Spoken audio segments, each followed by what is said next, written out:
G'day, this is going to be my last video message for the year. You know, 2020 has been a tough time, and I think probably that's a real understatement. I'll talk a little bit about how tough it's been for the community, but I want to say a few things about some of the difficulties that I've had and others, good friends of mine, have had.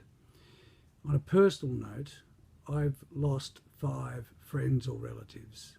Pam Cornish, my cousins Tony Bilson and Fabian Marsden, my partner and very good friend Grant Butterfield, and of course my friend of 50 years John Fay.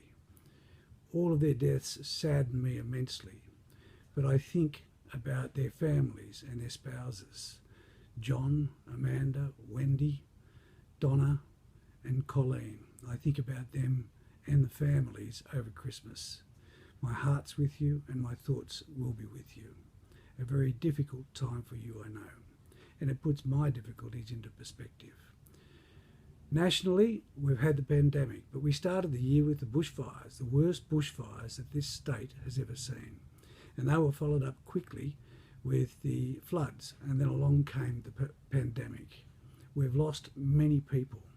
But I think if you look at the positive side of it, our nation, our region, and our state has survived it and done better than most other nations.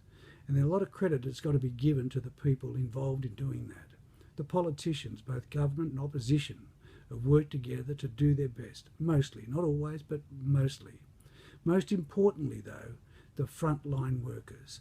We should be forever grateful to the frontline workers in health and every other area. But another thing that's not often mentioned, although occasionally it is the response that the people of Australia, the state of New South Wales and the region of the Southwest have given to this.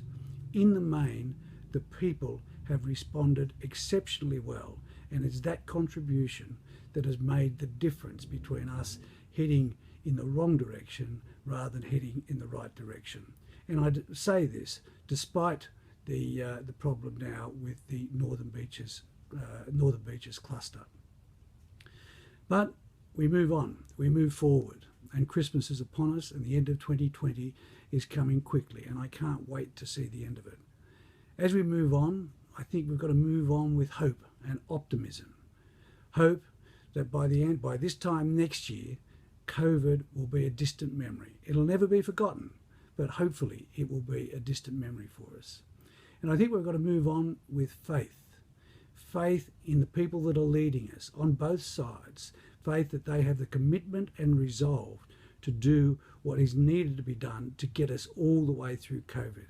And also faith in ourselves, in our fellow human beings, that we will all work together to make sure that we do get through this eventually, hopefully sooner rather than later.